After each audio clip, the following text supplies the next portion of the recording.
Right, so this is my third video. I'll reintroduce myself. My name's Richard Kerr. I'm making these videos because a lot of people that I've trained in the past in the gym or in the KOAN, in the Kung Fu school, Chun Sei Dao, have said to me, can you do some tutorials? So I decided, after a long wait, after keeping everyone waiting for a long time, that I am going to do some tutorials because I've learned a lot over the last 41 years, and like one of my really good friends said many years ago, sometimes it's nice to give a little bit back. So that's what I'm going to do. I'm going to share some of my knowledge and hopefully it'll be useful to some of you people out there. I'm going to start this tutorial by reciting a poem that I wrote for the Grandmaster when I passed my black belt, and it was what he described as a big up to his teaching, and I suppose it was also a demonstration of not just how much I'd learned, but how much I'd remembered from what he taught me many years ago as an 8-year-old child. So I suppose in a way you could say this was a way of me showing respect to him and saying thank you. And it's what he used to call the Grandmaster's rap, or the Master's rap, because at the time he was a master and then he became a Grandmaster. Before I recite the poem to you, I'm just going to explain something to you. So there is a hierarchy in the school, or in the KOAN, or in a monastery, and the hierarchy is very similar, I suppose, like any business that you go into. There'll be a CEO, a director, a manager. But in the Kung Fu school, or the KOAN, or the monastery, it works like this. So you start off as a student and you get grades. You get graded on obviously what you know and what you can demonstrate. So as a student you start as a white belt, and then eventually you earn your yellow belt, and then you'd earn an orange belt, and then you'd earn a red belt, and then you'd earn a green belt, and then a blue belt, and there used to be a mauve belt in Chun Sei Dao, but that's not there anymore. So now you go to purple, and then a brown, and then after many years of training, because it's not easy to get a black belt in Chun Sei Dao. I'm not saying it's easy to get any black belt, but there are a few McDojos out there that give out black belts willy-nilly. And I'm not saying that they're bad clubs or bad schools. I'm just saying that a lot of these McDojos are what I call businesses. They're there to generate money. As Grandmaster used to say, it's never been about money, which I'm demonstrating now because I'm teaching you for nothing. You can watch these videos for free. Anyway, after you get your black belt, you get a first degree or a first rank, second, then a third, fourth, fifth, all the way up to ninth. And by this point, you're most likely going to be what we call a sifu or a shifu. So you'll be teaching. And the good thing about becoming a teacher is it reinforces what you've learned and what you've been practicing, because you can see things from different angles. And also what you're teaching, you'll get feedback from. So it makes you look at things differently, because you're not just looking at it from your perspective anymore, or through your perception. You start to look at things through your students' eyes, and you start to understand things in a much deeper way. And then after you get your 9th degree or your 9th rank, if the master sees that you're capable of becoming a master, you may be graded as a master. And as you can imagine, it takes a long time to become a master. But one thing that's very interesting is when the master trains another student to become a master, that master that's trained them becomes a grandmaster. So to get to grandmaster level, you've obviously got to bring someone up through the ranks all the way up to the same level that you're at, and then you become the grandmaster. So you could see it like this. So the students in the school are brothers and sisters. The master's the father, and then the grandmaster is the grandfather. So it's a family. You become a part of a big family. So you all look after each other, which is why respect is very important. Because if you don't show your brothers and sisters respect in the school, then you're pretty doomed. Because if you can't show your brother or sister respect, then you're probably not going to show anyone respect, are you? Let's be honest. Anyway, I'm not going to go through any moves today. I'm just going to recite this poem to you, and I'm going to explain to you another reason why. In Shaolin Kung Fu, we have what's called a koan, and a koan, spelled K-O-A-N, is a philosophical writing. And our master, our grandmaster, Frederick Demon, used to recite koans to us in the school. And it was basically to demonstrate or to try and explain something that happened during their life that caused them to become enlightened. So like a light bulb moment, when they've said, oh, okay, that explains it.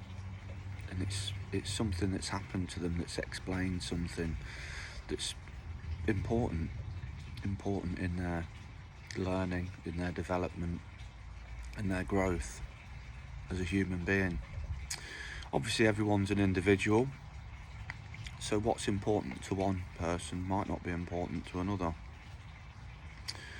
Anyway, so the koans were a way of teaching the students something that the master had learned, something that had created enlightenment in their path. So, the master's rap. This is one that I wrote, and it's quite long. And after the first verse, we'll call it a verse, I presented it to the master, and I said to him, do you like it? And he said, I do like it. He said, can you write some more? And I think I misunderstood what he was saying, because when he said, can you write some more, he meant, can you write some more poems, as in different poems. But I interpreted it differently. I thought he meant, can you expand on what you've already written? So extend the master rap. So I did. I wrote another 3 verses, and all the verses go like this. I know a man, a kung fu master. I never met a man can move faster. Messing with him would be a disaster. You'd need a mob of 20 armed gangsters. Nevertheless, he's a peaceful man, a gentle dragon from the eastern land. Unless he had to, never raised his hands. His adversaries have a short lifespan. He practices forms for 5 hours a day. Then for 3 hours he meditates. He teaches students when he's awake the eagle, monkey, tiger, crane and snake.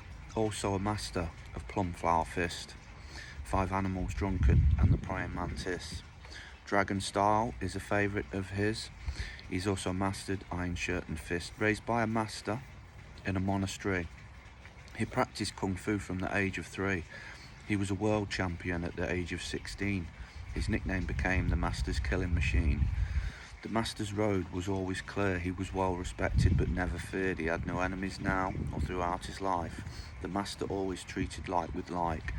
Philosophy was his forte. For him, Shaolin Kung Fu was the greatest way. Pure in mind and in his soul, the Master dreamed of only one true goal: to be enlightened as much as he could be.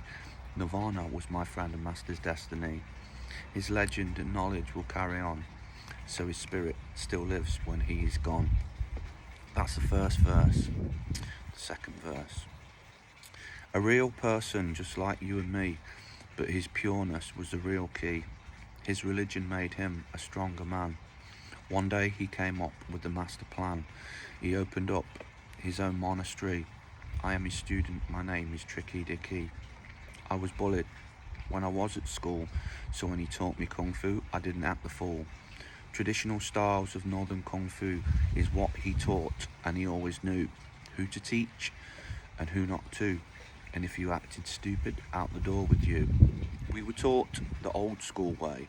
If we messed about, we would always pay. By the end of each lesson, we were taught something that you could never have bought anywhere but at the master's school. You were a Shaolin monk, you were nobody's fool. He gave me so much confidence that I was fly. But back when I was younger, I didn't know why. It was because he taught me so well. And if he wants respect, then what the hell? I'm going to go all the way through all the verses now. To be taught by him was enlightenment. He taught me how to fight in tournaments. He taught me how to fight the Shaolin way. Disrespectful opponents would always pay, because they were taught a lesson, and I would show the Shaolin techniques that I know. Master Fred taught me how to move, as fast as lightning but oh so smooth, as soft as water, as hard as rock, to put an opponent into shock.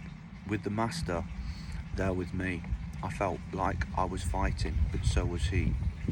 So one day I thought I must pay him back. I decided to make a track and dedicate it to my master, the man who taught me how to move faster, taught me eagle, monkey, tiger, crane and snake, taught me how to dream when I was awake, the man who always made time for me, made me the person I always wanted to be. I just hope that he will agree that I'm as tricky as I ever have been. I've got enough respect and loyalty, and still worthy of my nickname, Tricky Dicky. So that's my rap, or my poem, that I wrote 20 odd years ago now. And shortly after I wrote that, I joined the military, and I was in the military for 12 years. I never forgot what I'd learned in Kung Fu, and I knew that one day I'd return to the school, or I'd return to teaching martial arts. As I've said before, I've not just trained in Kung Fu, but Kung Fu is Shaolin Kung Fu, Chun Sei Dao is my foundation. I've done freestyle kickboxing for quite a long time. I've done Western boxing. I've coached Western boxers in the military as well. I've trained with Muay Thai fighters. I've practiced judo. I've practiced Brazilian Jiu-Jitsu. I've sparred in a cage. I've fought on the British Circle and become a Great British Grand Champion. I've even represented England and fought in World Championships. So I don't like fighting, but as I said in my poem, I was bullied when I was at school, so I needed to learn how to stick up for myself. And I think because I was learning it for the right reasons, I was learning it to defend myself. I was lucky because my teachers taught me a lot, because they could see that I wasn't learning it for the wrong reason. And what you'll find in martial arts is the best martial artists have got good intentions. They're not bad people. In Wudang Kung Fu they say Buddha heart, demon hand, and they also say without Buddha heart we can't teach you the demon hand. Right, something that's really, really important for me to say now, because I talk a lot about fighting, I talk a lot about self-defense and protecting yourself.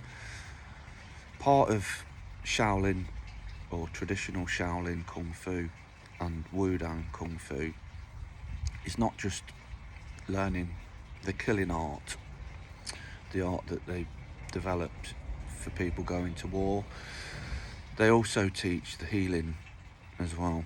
So in Chun Sei Dao we teach and we learn Chi Na massage, which is a massage that's used to heal people with certain ailments. And basically, as much as we can develop Chi that is good for fighting, for protecting ourselves, we can also develop Chi by opening up the chakra, the energy gates, and we can use that Chi to heal. So there's two sides. There's the killing side and there's the healing side. So don't think that if you go and learn Shaolin Kung Fu, we're just going to kill you to be kill you. We're just going to teach you to be killing machines, because we're not. We're also going to teach you the healing art, which I would say is where you want to be going. Yeah, because obviously if someone that you know isn't well or gets injured, it's nice to know how to heal people. Very useful. I'm also going to talk now about the inner and the outer circles. So in life, as you know, we've got outer circles. So outer circles would be people that maybe we call friends, but not good friends. People that we trust, but we don't trust completely. So in Chun Sei Dao, we talk about fighting circles. So the inner circle would be when someone's close to us, obviously, because it's an inner circle. And then an outer circle, we'd be talking about someone at long range, so we'd be keeping them at arm's reach, or legs reach, even better. So in northern Shaolin Kung Fu, or northern Kung Fu, we'll call it northern Kung Fu, they practice and they teach long fist. Long fist specialises in fighting at the outer circle, so keeping people at distance. And then we've got southern specialises on short fist, fighting in the inner circle. Obviously there is in between, like Grandmaster used to say, sometimes there are shades of grey. However, I'm just going to talk about the inner and the outer, long fist and short fist. So long fist, northern style, specialises in kicks that are going to keep your opponent away, which is really good. There's a system called White Crane, and there's a man called, there's a seafood called Michael Lewis that I've known, or I've seen in the school many times, and I've known him, well, I've known of him since I was 8 years old, and he was a very proficient White Crane. I would say he was a master of the White Crane, because he could stand on one leg, and it didn't matter where he went. He could put his foot or his big toe right on your forehead, meaning that you couldn't get close to him. So anyway, that's outer or northern or long fist. That's one example, and a very good example, White Crane. demonstrated to me by Michael Lewis when he put his big toe on my forehead multiple times, meaning I couldn't get anywhere near him. And then we've got the short fist. The short fist, I think a really, really good example of short fist is Wing Chun. Lots of bent arm punches. In fact, I'm not 100% sure that they actually straighten the arm at all.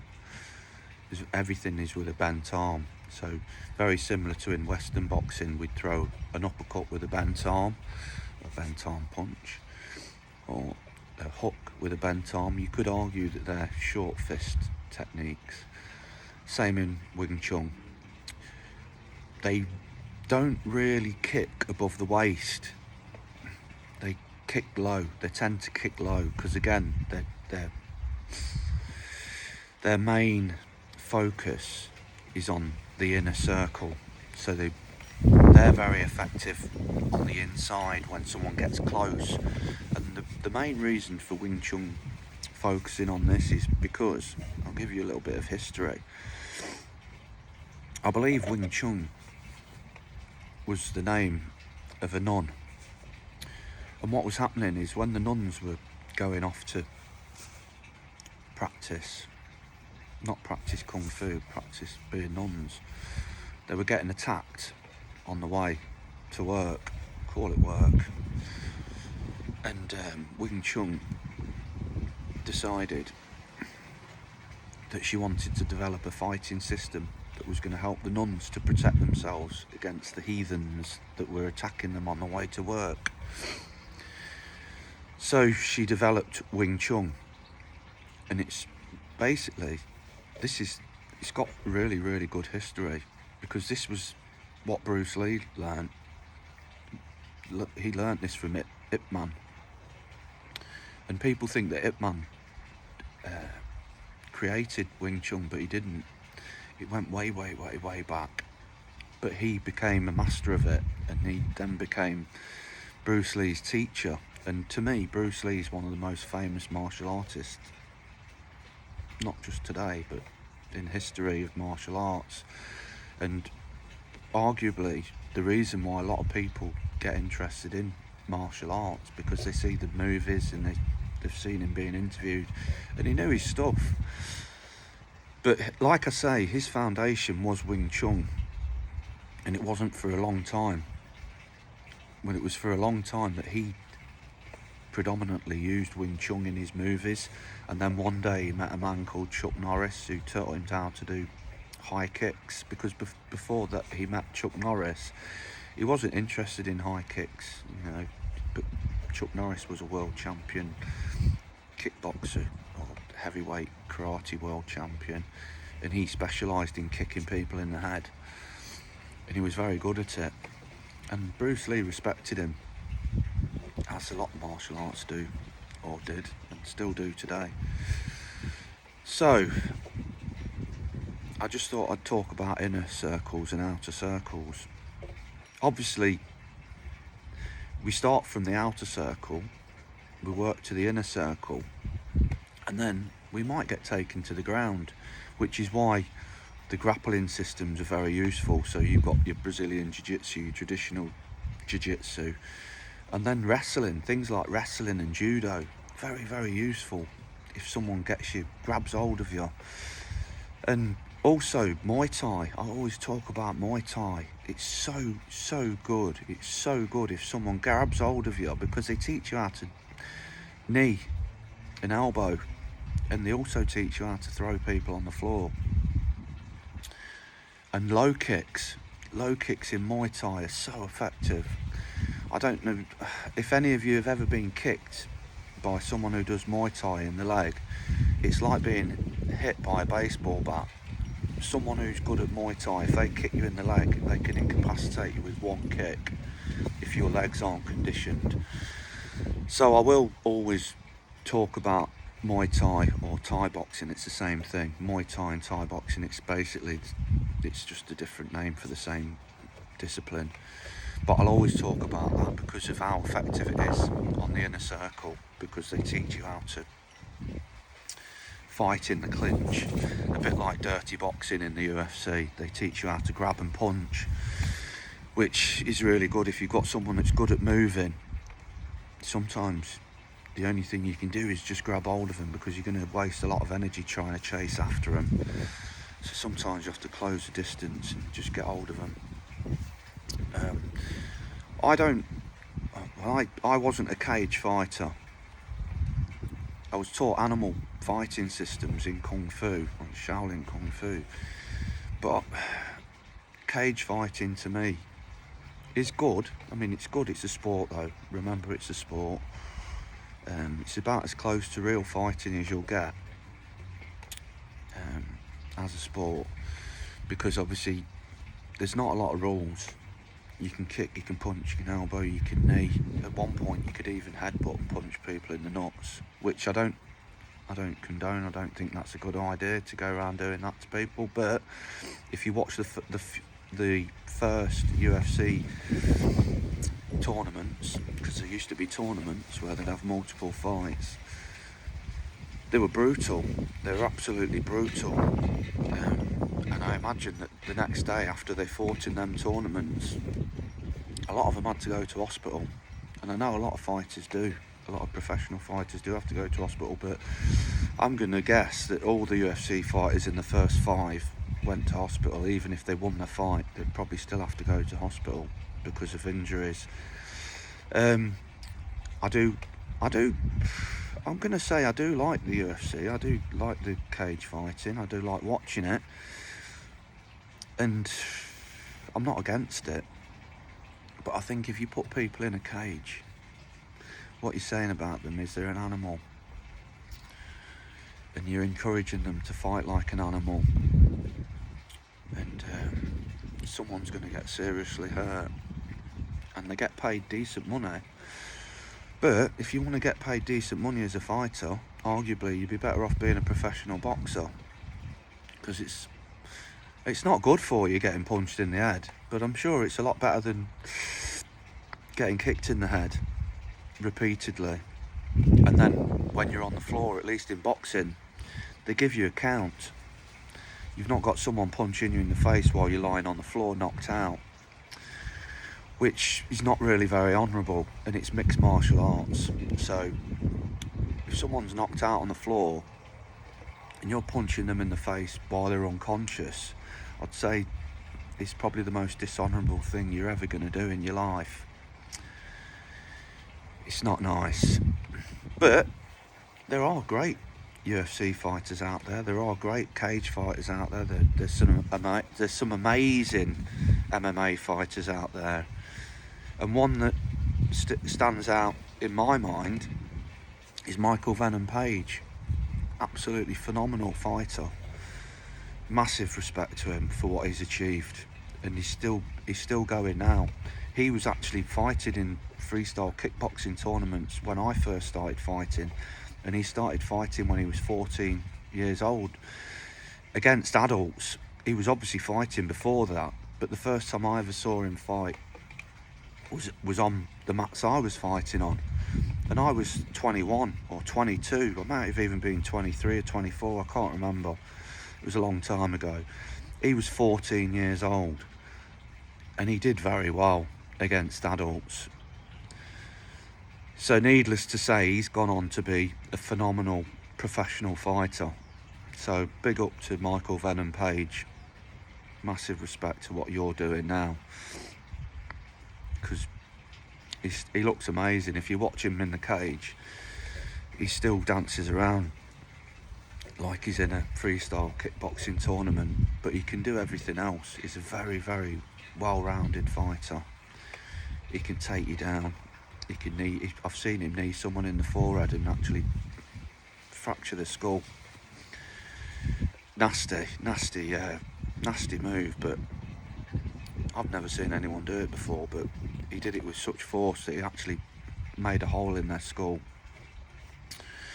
Anyway, I digress. Remember that the Shaolin Kung Fu is not just about fighting. We also teach the healing arts, and it is a way of life. So if you are interested in learning more, go down to the Narborough KOAN and go and speak to Master Aaron and book yourself in for a class. Take it easy and have a great weekend, and I'll do another video soon. Thanks for watching. Thanks Dale for commenting. I'm glad you enjoyed it. Thanks Che for commenting as well. If you've got any questions, stick them in the message section at the bottom, and I'll answer all your questions. Don't think there's a silly question, because there's no such thing as a silly question. And also remember, play silly games, win silly prizes. Thanks very much, and bye for now.